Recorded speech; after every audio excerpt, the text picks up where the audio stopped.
अभी नहीं, जब वो लाल बन के आएगा तब शुरू हो गया। शुरू, ठीक sir, start. It's our pleasure and privilege to have Dr. Amit Vaish with us today. I welcome Dr. Vaish to this invited lecture series organized by GPGC Bajpur and SRBS. Thank you, sir, for sparing time out of your very busy schedule. I now call upon Dr.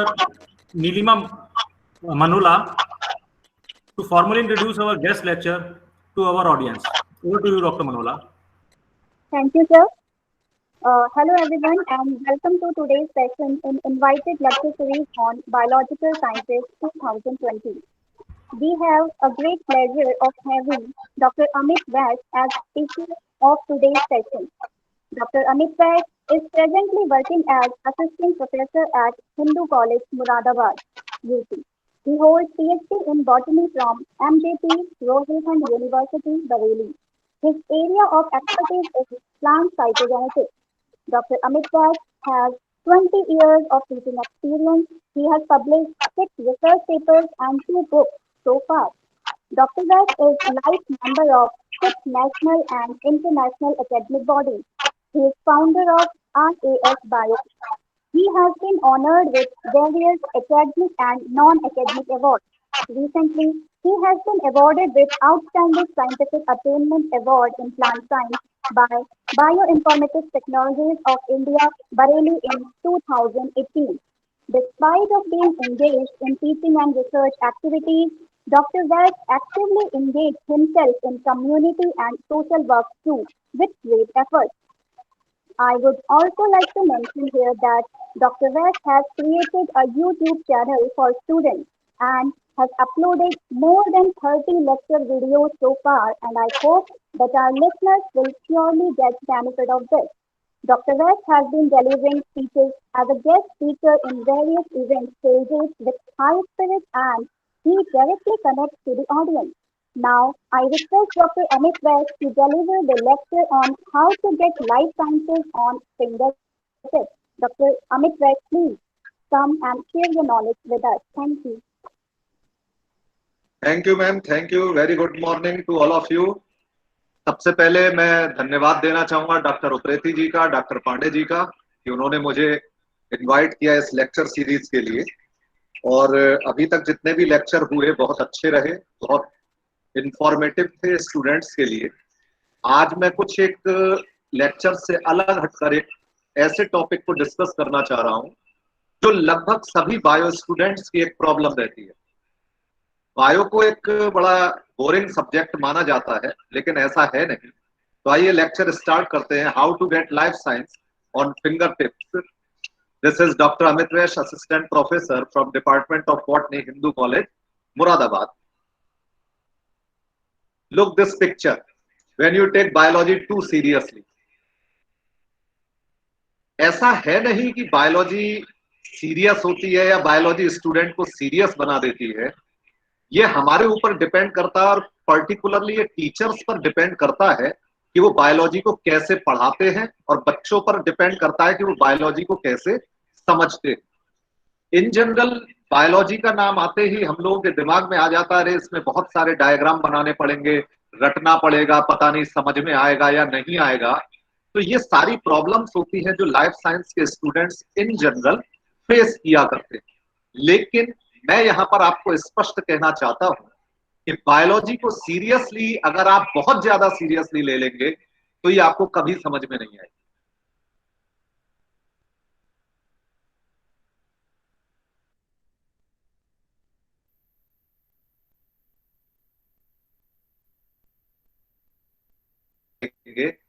बड़ी अलग तरह की होती है। जैसे जैसे ही आप biology की बुक्स को ओपन करते हो, आपको लगने लगता है कि बहुत ज्यादा सिलेबस है, कंटेंट बहुत ज्यादा है, कॉन्सेप्ट्स क्लियर नहीं हो रहे हैं।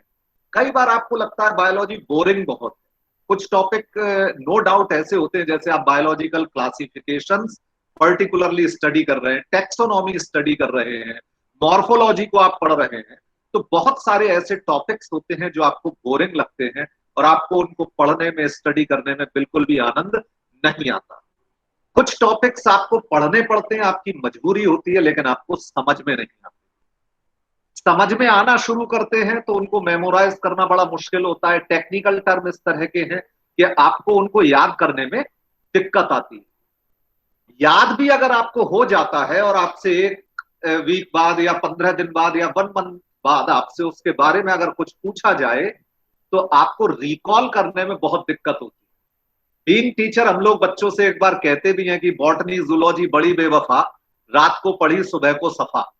तो इन कॉन्सेप्ट्स को समझना कई बार आसान होता है, लेकिन अगर हम उन्हें प्रैक्टिस नहीं करते हैं या कुछ दिन तक कॉन्टिन्यूअस हम उन्हें रिवाइज नहीं करते हैं तो फिर वो हमें समझ में नहीं आते। तो बहुत सारी प्रॉब्लम्स हैं जो स्टूडेंट्स फेस करते हैं। अब इन प्रॉब्लम्स का समाधान क्या है? हमें ये प्रॉब्लम्स क्यों आती हैं जबकि ये प्रॉब्लम्स आनी नहीं चाहिए? क्यों नहीं आनी चाहिए? क्योंकि लाइफ साइंस से इजीएस्ट कोई भी सब्जेक्ट नहीं है, because it is the science of life. ये हमारे जीवन से जुड़ी हुई। आपको लाइफ को फील करना है, केवल अपने हाथ को अपने चेस्ट पर रखिए, आपको लाइफ महसूस होगी दिल की धड़कनों के रूप, हार्ट बीट के रूप।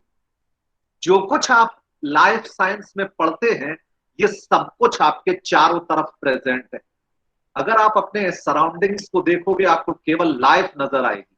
छोटे से छोटे क्रीचर्स आपको दिखेंगे, बड़े से बड़े क्रीचर्स आपको दिखेंगे, प्लांट्स दिखेंगे, ब्लूमिंग फ्लावर्स दिखेंगे। केवल आपको करना क्या है कि अपने सब्जेक्ट को इस सराउंडिंग से कोरिलेट करना है। आप देखेंगे कि आपका सब्जेक्ट कितना खूबसूरत हो जाता है, कितना ब्यूटीफुल हो जाता है। सिंपली कोरिलेट करना शुरू कर दीजिए।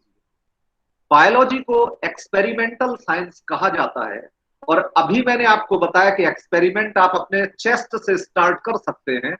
आपको अगर ये देखना है कि लाइफ कैसी होती है, just put your hand on your chest and feel the life. तो बायोलॉजी जब तक आप अपने सराउंडिंग्स से इसको कोरिलेट नहीं करेंगे आपको आनंद नहीं आएगा। फैक्ट ये है, अर्ली मॉर्निंग जब आप उठते हैं तो आपकी स्टार्टिंग बायोलॉजी से होती है और जब आप रात को बेड पर जाते हैं तो आपकी जो दिन है पूरा वो बायोलॉजी पर खत्म होता है। कैसे होता है? जब आप अर्ली मॉर्निंग उठते हो, आप ब्रश करते हो, कोई सा भी आप पेस्ट ले लीजिए या मंजन ले लीजिए, उसमें आपको मेंथॉल मिलेगा, उसमें आपको कोई ना कोई बॉटेनिकल कंटेंट जरूर मिलेगा। रात को जब आप सोने जाते हैं तो जब आप गद्दे पर सोते हैं तो या तो गद्दे में रुई भरी हुई होगी, कॉटन, वो भी बॉटनी का पार्ट है, या वो कॉयर का होगा, वो भी बॉटनी का पार्ट है। तो आपकी लाइफ बायोलॉजी से स्टार्ट होती है और आपका दिन बायोलॉजी पर खत्म होता है। तो बायोलॉजी बहुत खूबसूरत है, केवल कोरिलेट करने की जरूरत है। वो इसलिए कि जितनी डाइवर्सिटी कॉन्सेप्ट्स में and creatures, in both concepts and creatures, जितनी डाइवर्सिटी आपको बायोलॉजी में मिलेगी इतनी डाइवर्सिटी आपको किसी और सब्जेक्ट में मिलने वाली नहीं। तो करना क्या है इसको समझिए। सबसे पहली जिम्मेदारी टीचर की होती है। Biology teacher must be intelligent, biology teacher must be funny, biological teacher must be attractive. मैंने ऑप्शन क्लिक किया है all of the above. Intelligent का यहां पर मीनिंग है कि उसे केवल बायोलॉजी की नहीं बल्कि जितने करंट टॉपिक्स हैं उनकी भी जानकारी होनी चाहिए। साथ ही साथ अगर वो अदर सब्जेक्ट्स की भी फ्रेगमेंटरी नॉलेज रखता है तो वो टीचर बायोलॉजी को बाकी सब्जेक्ट्स से कोरिलेट करके सब्जेक्ट को इजी और अट्रैक्टिव बना सकता है। बायोलॉजी टीचर को फनी भी होना चाहिए क्योंकि बायोलॉजी के कॉन्सेप्ट्स जो होते हैं वो अगर फन के साथ समझाए जाएं तो वो जल्दी क्लियर होते हैं, स्टूडेंट इजीली उसको ग्रास्प कर सकता है। अट्रैक्टिव होने का मतलब यहां सुंदर होने का नहीं है, अट्रैक्टिव होने का मतलब यहां स्मार्ट होने का है। Biology teachers always must be smart. देखते हैं बायोलॉजी को हम कैसे इजी बनाते हैं। इसका सबसे सिंपल मेथड होता है यूज ऑफ निमोनिक्स। निमोनिक्स क्या है? ये मेमोरी एड्स है जो किसी भी आइडिया को, कॉन्सेप्ट को, फ्रेज को याद करने में हेल्प करते हैं। कैसे? कि हम किसी कॉन्सेप्ट को कुछ लेटर के पैटर्न्स में या नंबर्स के पैटर्न में हम अरेंज कर सकते हैं। जैसे मैं एक एग्जांपल देना चाहता हूं, यहां पर प्लांट को जरूरत होती है कुछ माइक्रो न्यूट्रिएंट्स की और कुछ मैक्रो न्यूट्रिएंट्स। मैक्रो न्यूट्रिएंट्स जो हैं उनको याद करने के लिए एक निमोनिक्स हम लोग बहुत कॉमनली यूज करते हैं। ध्यान से सुनिएगा, चो पक नेस कैफे माइटी गुड। अब इसको अगर आप ध्यान से देखिए तो C for carbon, H for hydrogen, O for oxygen, P for phosphorus, K for potassium, N for nitrogen, S for sulphur, Ca for calcium, Fe for iron and Mg for magnesium. अब आपको याद करने के लिए क्या करना है, चो पक नेस कैफे माइटी गुड। और जब ये आपको याद हो जाए, जब आप इसमें से लिखें तो आप इसमें से आयरन को हटा दीजिएगा, सारे के सारे मैक्रो न्यूट्रिएंट्स आपको इजीली याद हो गए। सिंपल लाइन, चो पक नेस cafe mighty good. This is a mnemonic to learn the macronutrients. Similarly stages of cell cycle, इसके लिए एक निमोनिक यूज किया जाता है, go Simran go make chicken. G for G1 stage, S for synthesis phase, G for G2 phase, M for mitosis and C for cytokinesis. तो ये बहुत सारे निमोनिक्स हैं। अगर आप नेट पर भी सर्च करेंगे आपको लगभग बायोलॉजी के सारे कॉन्सेप्ट्स के निमोनिक्स आपको मिल जाएंगे। आप अपने निमोनिक्स भी प्रिपेयर कर सकते हैं। जैसे for essential amino acid, there are two types of amino acids, essential and non essential. Essential amino acid हमारी बॉडी में सिंथेसाइज नहीं होते, तो हमें इनको बाहर से डाइट में लेने की जरूरत होती है। अब ये कौन से हैं, इनको याद करना मुश्किल होता है, तो इसके लिए एक निमोनिक है, Amit helped in learning these little molecules proved truly valuable. अब आप यहां देखिए कि जो मैंने ये लाइन लिखी है, इस लाइन के हर वर्ड का पहला जो लेटर है मैंने उसको बोल्ड किया है, और इस लाइन के हर वर्ड का पहला लेटर जो है वो एक अमीनो एसिड को इंडिकेट कर रहा है। इसी तरह से विटामिन बी कॉम्प्लेक्स अगर आपको याद करने हैं सीक्वेंस में, तो एक निमोनिक यूज किया जाता है, Tania and Ria now are professors because father cheered. अब आप देखिए यहां पर हर लाइन के हर वर्ड का फर्स्ट लेटर एक विटामिन बी को इंडिकेट कर रहा है। तानिया का टी थायमीन को, रिया का आर राइबोफ्लेविन को, नाउ का एन नियासिन को, एंड सो ऑन। इसी तरह से अगर आप देखें जियोलॉजिकल टाइम स्केल, ये सबसे टफ टॉपिक माना जाता है क्योंकि हम लोग जियोलॉजी नहीं पढ़ते, we are basically the students of life science, तो यहां पर इनको याद करना बड़ा मुश्किल होता है। तो जियोलॉजिकल टाइम स्केल के जो पीरियड्स हैं, कैम्ब्रियन, ऑर्डोविशियन, सिलुरियन, डिवोनियन, इनको याद करने के लिए हम एक निमोनिक यूज करते हैं, cows often sit down carelessly perhaps their joints crack. ये लाइन याद कर लीजिए, और लाइन का पहला लेटर एक पीरियड को इंडिकेट कर रहा है।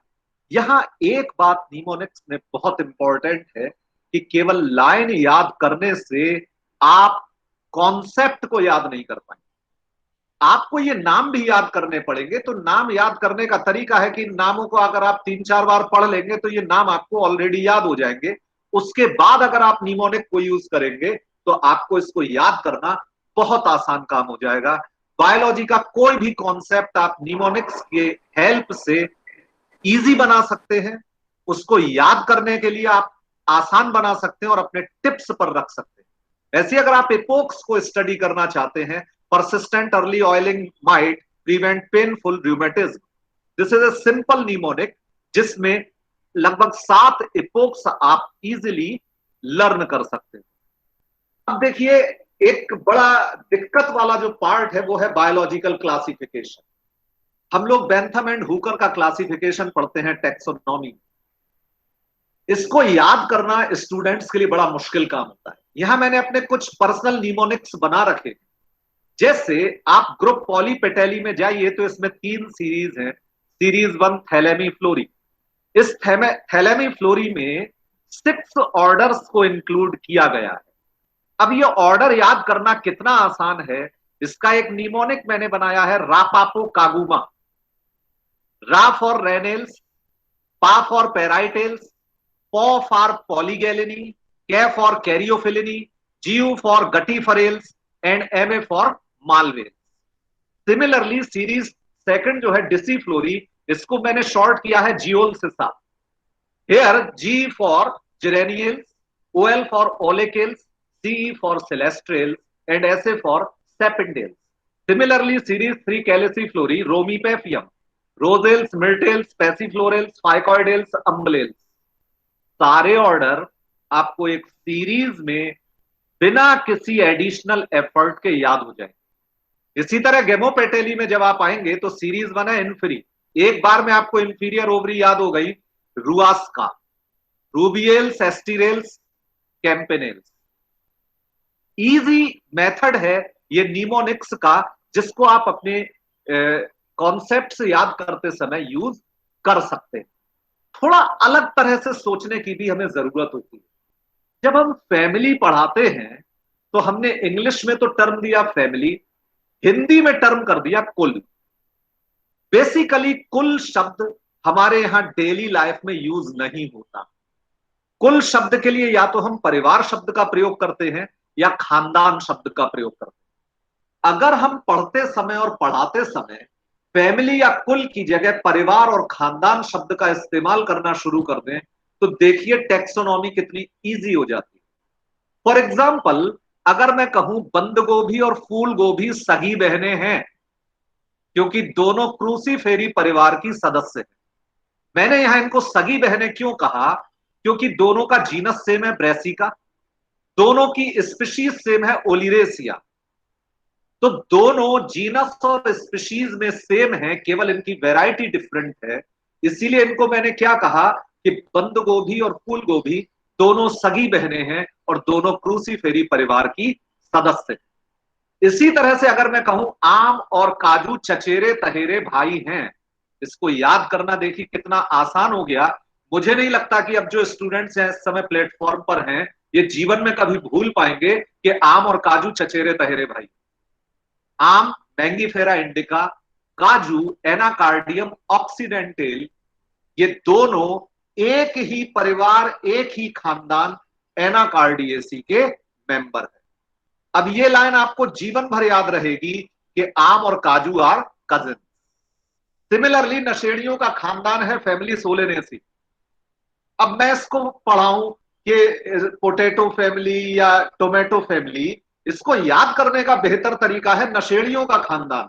क्यों? क्योंकि तंबाकू और धतूरा दोनों ऐसी फैमिली में नालायक पैदा हुए, दोनों ये नशेड़ी इस खानदान में पैदा हुए, इसीलिए हमने सोलेनेसी को कह दिया नशेड़ियों का खानदान. तो हमें थोड़ा सा डिफरेंट सोचने का एक प्रयास करना है कि किसी भी कॉन्सेप्ट को अंडरस्टैंड करने के लिए, उस कॉन्सेप्ट को अपने ब्रेन में परमानेंटली पहुंचाने के लिए हमें क्या तरीका इस्तेमाल करना है. जरूरी नहीं है कि हम हर टॉपिक में बुकिश हो जाए. हम अपने तरीके से सोचें, हम किस तरह से उसको याद कर सकते हैं, दैट इज मोर इंपॉर्टेंट. तो ये मैंने केवल 3 एग्जाम्पल दिए. आप अपने तरह से बाकी फैमिलीज के भी एग्जाम्पल बना सकते हैं. फैमिली के कैरेक्टरिस्टिक फीचर को लेकर आप एग्जाम्पल बना सकते हैं और ये आप खुद कर सकते हैं. स्टूडेंट्स के लिए पर्टिकुलरली मैं कह रहा हूं कि ये जरूरी नहीं है कि ये बात आपको टीचर इस तरह से पढ़ाए, ये आप खुद भी कर सकते हो, केवल उसको अलग तरीके से आपको सोचना है. अब एक टॉपिक हम लोगों को बड़ा दुखी करता है, रेस्ट्रिक्शन एंजाइम बायोटेक्नोलॉजी, कि कौन सा रेस्ट्रिक्शन एंजाइम कौन सी सीक्वेंस को कट करता है, ये याद करना बहुत मुश्किल काम है. आइए देखते हैं इसका एक तरीका क्या हो सकता है. देखिए, आज काट आलू 1. अब यहां आलू 1 क्या है? आलू 1, this is the name of a restriction enzyme. Restriction enzyme का जब नॉमेनक्लेचर किया जाता है तो आप जानते हैं कि उस नॉमेनक्लेचर में जो पहला लेटर होता है वो उस बैक्टीरियम के जीनस को रिप्रेजेंट करता है जिससे वो रेस्ट्रिक्शन एंजाइम मिला है, और बाद के जो लेटर होते हैं वो उसके स्पीशीज को रिप्रेजेंट करते हैं, और जो रोमन नंबर होता है वो सीरियल को रिप्रेजेंट करता है. तो अब आपको देखिए याद करने का बहुत सिंपल तरीका, आज काट आलू 1 यानी आलू 1, ALU1 कौन सी सीक्वेंस को काटेगा? AGCT. और AGCT को याद करने का तरीका, आज काट कौन काट रहा है? आलू 1. This is the simplest method. Second one, हाय बंबई गली गली आज तेरे चर्चे चर्चे। अब यहां हाय बंबई क्या है? It is BAM H1। BAM stands for bacillus amyloliquefaciens. H1 इसको हमने नाम दिया है, सीरीज है इसकी 1। तो यहां बाम H1 हाय बंबई गली गली आज तेरे चर्चे चर्चे GGATCC, यानी Bam H1 restriction enzyme GGATCC sequence को कट करेगा। सिमिलरली एक और एग्जांपल मैंने यहां दिया EcoR सेकंड का, ई राजा चल चले तेरी गोल गली। अब यहां चल चले तेरी गोल गली जो है ये रिप्रेजेंट कर रहा है 5 लेटर्स को। चल चले CC, तेरी T, गोल गली GG, यानी EcoR1 CCTGG सीक्वेंस को कट करेगा। ई राजा यहां पर क्या है? ई फॉर इस्चरिचिया एंड राजा, ये आर को रिप्रेजेंट कर रहा है। केवल याद करने का तरीका है, तो ये जरूरी नहीं है कि निमोनिक्स जो है वो केवल लेटर के फॉर्म में हो, आप उसे फ्रेज के फॉर्म में बना सकते हैं, उसको फनी बना सकते हैं। जितना आप उसको फनी बनाएंगे ये याद करना आपके लिए उतना इजी हो जाएगा। तो अब आप कभी नहीं भूलेंगे आज काट आलू एक, आलू 1 AGCT को कट करता है। ई राजा चल चले तेरी गोल गली, इकोलाई EcoR सेकंड चल चले तेरी गोल गली CCTGG को कट करता है। अब मेमोराइज करने के लिए और तरीके हैं। ये तो हो गई निमोनिक्स की बात। एक और तरीका है कि किसी कॉन्सेप्ट को समझने के लिए, उसको मेमोराइज करने के लिए हम और क्या टेक्निक फॉलो कर सकते हैं। जैसे हम एक कॉन्सेप्ट पढ़ते हैं ऑब्लिगेट पैरासाइट, हिंदी में इसको हम कहते हैं सदा परजीवी। इसको समझने का एक बहुत बढ़िया तरीका है Laila Majnu relationship. Obligate parasite हम उन ऑर्गेनिजम्स को कहते हैं जो किसी लिविंग होस्ट पर सरवाइव करते हैं। यानी अगर उन्हें लिविंग होस्ट, वो पर्टिकुलर लिविंग होस्ट अगर नहीं मिलेगा तो ये पैरासाइट सरवाइव नहीं कर पाएगा। यानी पैरासाइट को मैं यहां मान लू मजनू और उसके होस्ट को, लिविंग होस्ट को मैं मान लू लैला। यानी लैला नहीं मिलेगी तो मजनू मर जाएगा। This is the simplest method to memorize the concept of obligate parasites. Similarly facultative saprophyte, कुछ पैरासाइट ऐसे होते हैं जिन्हें अगर सुटेबल होस्ट या लिविंग होस्ट ना मिले तो वो मृतोपजीवी हो जाते हैं, डेड ऑर्गेनिक मैटर पर ग्रो कर लेते हैं, यानी लैला ना सही कोई और सही। तो ये मेमोराइज करने के तरीके हैं। ऐसे ही कॉम्प्लीमेंट्री जीन, आप कॉम्प्लीमेंट्री जीन में एग्जांपल पढ़ते हैं कि एक स्वीट पी की एक व्हाइट फ्लावर्ड वेराइटी जिसमें व्हाइट कलर C से डिटरमिन हो रहा था, दूसरी व्हाइट फ्लावर वेराइटी जिसमें व्हाइट कलर P से डिटरमिन हो रहा था। जब हम दोनों को क्रॉस कराते हैं तो फर्स्ट जनरेशन में हमें पर्पल कलर मिलता है।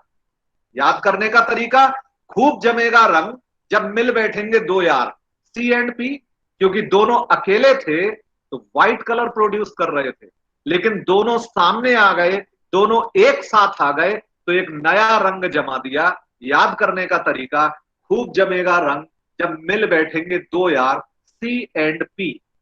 तो जब भी आपसे पूछा जाए कॉम्प्लीमेंट्री जीन, आपके टिप्स पर रखा हुआ है खूब जमेगा रंग जब मिल बैठेंगे दो यार। तो जब दो यार साथ बैठे रंग तभी जमा। तो ये मेमोराइज करने के कुछ सिंपल मेथड्स हैं। इनके अलावा और भी बहुत सारी ऐसी चीजें हैं जो अगर हम लाइफ साइंस में फॉलो करें तो हमें कॉन्सेप्ट को समझना, उसको मेमोराइज करना इजी हो जाता है। जैसे कोई भी टफेस्ट कॉन्सेप्ट हो, उसको अगर आप पढ़ रहे हैं तो जितना आपको समझ में आता है उसको मैक्सिमम 100 वर्ड्स में लिखकर एक छोटी सी समरी तैयार कर लीजिए। इस समरी को आप बार बार पढ़िए। जब ये समरी आप बार बार पढ़ लेंगे केवल 100 वर्ड्स की, तो इतना तो निश्चित जान लीजिए कि आपको वो 100 वर्ड्स तो समझ में आ ही जाएंगे। उसके बाद इस समरी को बढ़ाते जाइए और इसको एक स्टोरी का रूप दे दीजिए। दूसरा एक तरीका होता है कि जब आप ये समरी लिखते हैं तो इस समरी को एक फैंटेसी के फॉर्म में लिखिए, एक काल्पनिक कथा के फॉर्म में लिखिए, एक छोटी सी स्टोरी बनाइए। मैं एक स्टोरी आपको बताता हूं। आप सबको पसंद आएगी। सतयुग में एक राजा हुए, बहुत प्रतापी राजा थे, जनता का बहुत ध्यान रखते थे।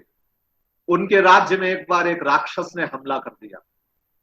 बहुत खतरनाक राक्षस था। जनता त्राही त्राही कर रही थी। राजा बहुत परेशान थे कि इस राक्षस से कैसे छुटकारा पाया जाए। इतना भयानक राक्षस था कि सेना फेल हो गई। जितने भी तरीके राजा आजमा सकता था सारे तरीके फेल हो गए। अल्टीमेटली राजा जब परेशान हो गया, अपनी प्रजा की चिंता कर रहा था, तो वो एक ऋषि के पास गया कि प्रभु इस राक्षस से छुटकारा दिलवाइए, बहुत भयानक राक्षस है। और ये राक्षस भी कैसा था कि इसके शरीर पर सींग ही सींग थे, ढेर सारे सींग, और इतने सींग थे कि इसका शरीर दिखाई नहीं देता। लोग मरते जा रहे थे, त्राही त्राही कर रहे थे। ऋषि ने ध्यान लगाया और ध्यान लगाने के बाद राजा से कहा कि हे राजन, ये बहुत ही खतरनाक राक्षस है, इसको मारना लगभग नामुमकिन है, केवल हम इससे बच सकते हैं।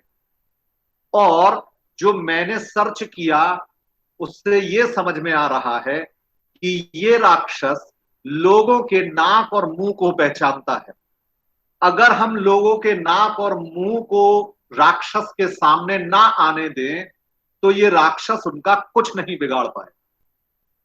राजा ने धन्यवाद दिया ऋषि से। वो ये एक इलाज लेके अपने राज्य में आए और उन्होंने एक मुनादी करवा दी, ढिंडोरा पिटवा दिया कि राज्य के जितने नागरिक हैं वो अपने नाक और मुंह को गमछे से ढक लें। ये छोटी सी स्टोरी मैंने आपको बताई है कोरोना समझाने के लिए। यहां जो राक्षस है जिसके शरीर पर सींग है वो है कोरोना वायरस। राजा है हमारे मुख्यमंत्री और प्रधानमंत्री, यहां ऋषि है साइंटिस्ट, जिसने क्या बताया कि ये वायरस आपके नाक और मुंह के माध्यम से आपके शरीर के अंदर प्रवेश करेगा। तो अगर आप अपना मुंह और नाक ढक लेंगे तो आप इस राक्षस से बच सकते हैं, क्योंकि जब आप इस राक्षस के सामने पहुंचेंगे तो ये केवल नाक और मुंह पहचानता है, बाकी शरीर को आइडेंटिफाई नहीं कर पाता है। और आपने नाक और मुंह को ढक लिया, कोरोना आपको पहचान नहीं पाएगा। तो कोई भी कॉन्सेप्ट आप अपनी स्टोरी बना सकते हैं। कोशिश करिए आप उसको जितना ज्यादा फनी बना सकते हैं। मेमोराइज करने का एक तरीका होता है किसी भी चीज को गाने के रूप में याद करने। मैं एक छोटी सी लाइन बोल रहा हूं, मजाक मत बनाइएगा, ये एक डेमो के लिए है। डीएनए कभी नहीं खुलता स्वयं अपने आप, हेलिकेज जब तक ना पहुंचे उसके पास। ये एक याद करने का तरीका है। आप किसी भी कॉन्सेप्ट को एक छोटे से सॉन्ग के रूप में अपने मोबाइल में रिकॉर्ड कर लीजिए और हेडफोन लगा के दिन में अगर आप 4 बार सुनेंगे आपको कॉन्सेप्ट याद हो जाएगा। मैंने यहां 2 लाइन बोली कि डीएनए कभी अपने आप नहीं खुलता जब तक हेलिकेज उसके पास ना पहुंचे। इसको समझाने के लिए मुझे बोर्ड पर डीएनए का डायग्राम बनाना था, 5' to 3' दिखाने थे, डीएनए अनविंडिंग प्रोटीन या हेलिकेज एंजाइम के बारे में बताना था, फिर यह बताना था कि यह हाइड्रोजन बॉन्ड्स को कट करेगा। सिंपल 2 लाइन कि डीएनए अपने आप नहीं खुलता जब तक हेलिकेज इसके पास नहीं पहुंचता। आप गाने के रूप में इसको याद कर लीजिए। एक और बहुत महत्वपूर्ण बात कि घर में आपकी निगाह जहां जहां पड़ती है, बाथरूम में, टॉयलेट में, ड्रेसिंग रूम में, बेडरूम में, ड्राइंग रूम में, किचन में, हर खाली जगह पर बायोलॉजी के टफ डायग्राम बनाकर पेस्ट कर दीजिए। और जितनी बार आप वहां से निकले, उठे, बैठे, 5 सेकंड खड़े होकर उस डायग्राम को देख लीजिए। ये डायग्राम कोई साइकिल भी हो सकती है, C3 साइकिल, C4 साइकिल या ग्लाइकोलाइसिस या क्रेब साइकिल। आप 5 सेकंड खड़े होकर उसको केवल वॉच कर लीजिए। आपको महीने 2 महीने में वो अपने आप याद हो जाएगी, आपको याद करने की जरूरत नहीं पड़ेगी। तो जितना जी सर जी 5 मिनट बचे हैं आपके पास। कंक्लूड कर रहा हूं। तो जितना ज्यादा आप इसको फनी बनाएंगे, इसको आप अपनी डेली लाइफ से जोड़ेंगे, ये आपके लिए उतना इजी हो जाएगा। कई बार फिगर्स बहुत कुछ बोलती हैं। जरा इस फिगर को देखिए, यहां पर एंजाइम और एलोस्टीरिक साइट या नॉन कॉम्पिटिटिव इनहिबिटर को बताया गया है। यहां दो प्लग हैं, एक में हमने एक जब प्लग लगाया तो दूसरा प्लग इजीली अंदर अटैच नहीं हो पा रहा है।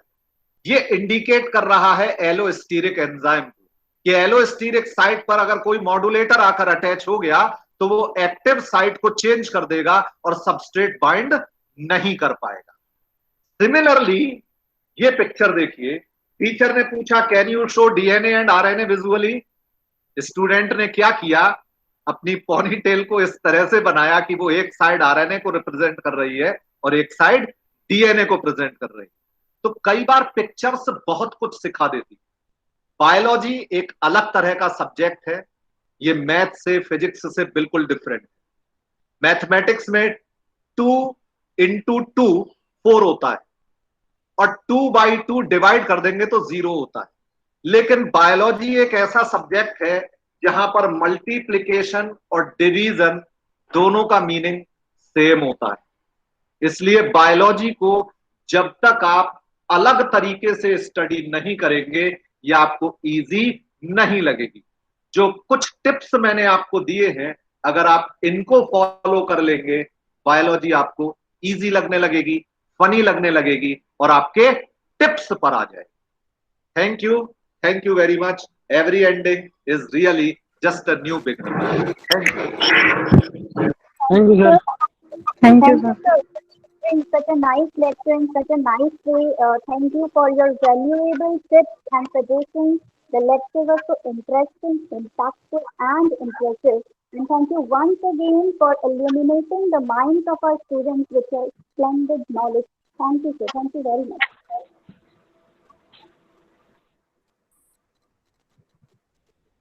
Thank you. Now the lecture is open for question session. If the students have any question, he or she can ask the question from Dr. Amit Vaish now.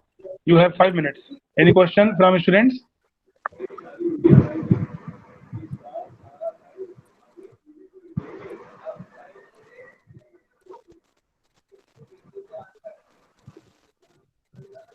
मेरा एक सवाल है डॉक्टर साहब, इजाजत दें तो मैं आपसे पूछ लूं। जी सर, वेलकम। जब आपको बहुत अच्छे से ये बात मालूम है कि हमारी पीएचडी सोलेनेसी पे है, तो आपने नशेड़ियों की फैमिली इसे क्यों करार दे दिया? कृपया इसे। अब सर इसके खानदान में 2 नशेड़ी आ गए, निकोशियाना टैबेकम एंड धतूरा स्ट्रेमोनियम। अब देखिए, कम से कम स्टूडेंट से कभी नहीं भूलेंगे कि सोलेनेसी नशेड़ी है।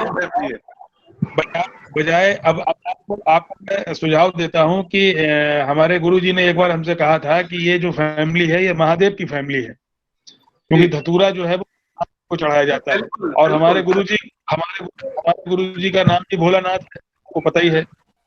तो हम तो महादेव के स्टूडेंट हैं, महादेव की फैमिली पे ही पीएचडी करी है, तो आप आगे से आप इसको शंकर भगवान भी कह सकते हैं।